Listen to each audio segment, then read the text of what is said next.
membuat isu strategis. Isu strategis itu didapatkan dari masalah. Masalah bisa kita dapat dari mana? Laporan yang dulu, LKPJ ya misalnya. LKPJ kita tahu kita punya gap di mana. Kita jeleknya di mana kita tahu. Berarti ada masalah ya. Kita juga bisa tahu dari capaian daerah secara umum. Ya kita tinggal read aja, baca aja apa yang jadi masalah. Misal dalam lingkungan hidup ada masalah apa? Misal kalau di kami sampah, karena wilayah di kota sempit, istilahnya kota jadi susah untuk memanage pembuangan sampah, misal begitu ya. Sementara yang ada di kabupaten, oke, dia masih punya lahan untuk bisa membangun sendiri gitu ya. Itu kan jadi ada gap masalah. Itulah namanya masalah. Nah, solusinya Bapak Ibu, selain kita menganggarkan dalam program suket, kita juga bisa selalu menyelesaikan dengan cara yang lain, misal dengan kemitraan. Betul ya, kan kita belum tentu bisa selalu menganggarkan soal semua hal masalah kita, tapi kita bisa menempatkan konteksnya. Jadi biasanya sub kegiatan tetap dimunculkan walau rupiahnya tidak maksimal. Nanti harapan kita bisa cari kemitraan, dibantu oleh mana kampus untuk penelitiannya, dibantu oleh mas itu ya. Tapi biasanya sub kegiatannya tetap dihidupkan walau kita tidak maksimal, itu Bapak Ibu sekalian. Permendagri, oke, Bapak Ibu, ini Permen 90 tadi yang saya maksudkan ya, kumpulan kerja ada di mana? Ada di Permen 90 dan pemutakhirannya. Saya masuk ke penganggaran saja Bapak Ibu. Nah, ini kan tadi mungkin bisa dibaca sendiri ya Bapak Ibu sekalian. Nah, saya akan masuk ke poin anggaran. Indikator ini bisa dibaca sendiri. Anggaran berbasis kinerja. Apa itu ABK? Bukan anak buah kapal ya Pak ya. Anggaran berbasis kinerja. Anggaran berbasis kinerja atau PBB (Performance Based Budgeting) adalah penyusunan anggaran yang didasarkan atas perencanaan kinerja. Perencanaan kinerja tadi itu.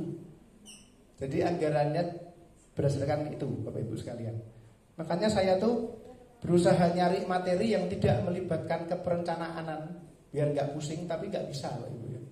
Karena anggaran ini tetap berbasis pada perencanaan, sehingga saya harus sampaikan outcome tadi yang agak pusing tadi ya. Itu karena semua harus based on itu.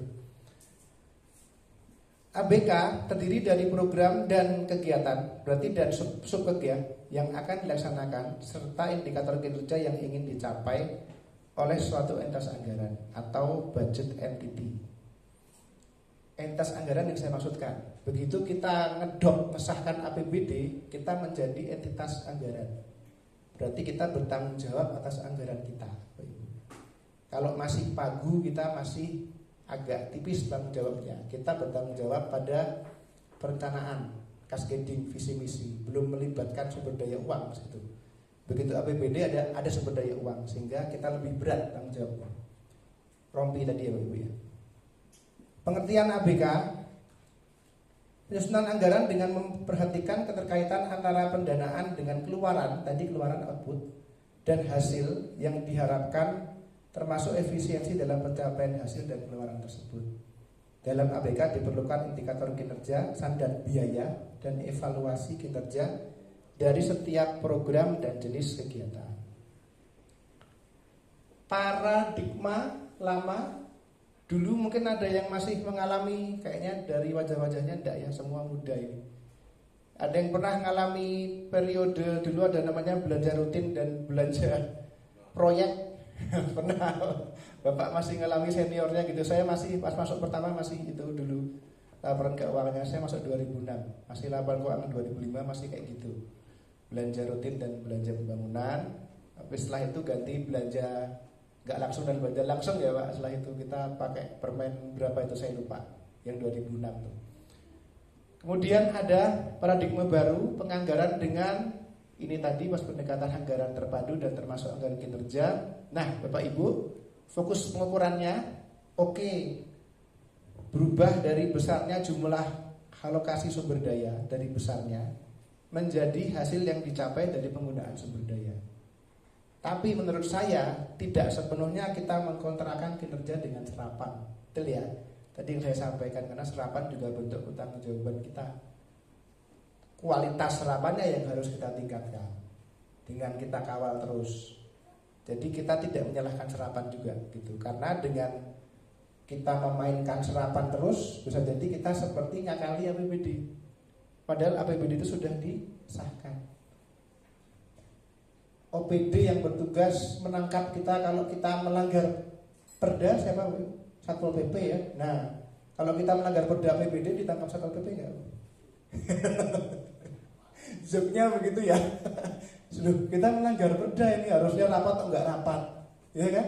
Kita udah bikin di APBD, udah bikin dari Renja sampai bawah, udah bikin harusnya pakai luring kok pakai Zoom, ayo gitu ya. Misalnya gitu. Kecuali kalau dari Renjanya sudah begitu, kita rapi, ibu sekalian ya, gitu. Nah, indikatornya harus smart, spesifik, measurable, attainable. Spesifik jelas, measurable itu bisa diukur, attainable bisa dicapai, relevan dan timely. Waktu ya, periode tepat. Target kinerja biasanya berupa angka numerik, dapat diperbandingkan dan cukup spesifik. Ini misal visi Sumsel 2005 sampai 2025, aspek SDM, sasaran terwujudnya masyarakat yang bla bla bla, parameternya peningkatan kualitas manusia, kemudian IPM. Ini Bapak Ibu sekalian. Nah, ini ada gambar yang saya sampaikan, mungkin jadi menutup sesi kita sebelum mau difoto Mas ya. Nanti mau kita jangan lupa kita foto dulu Bapak Ibu ya, biar SPJ-nya sah. Nah, ini Bapak Ibu, kenapa saya nggak bisa bikin materi anggaran tanpa perencanaan? Karena ada keterkaitannya itu Bapak Ibu ya. Selalu ada keterkaitan dengan perencanaan.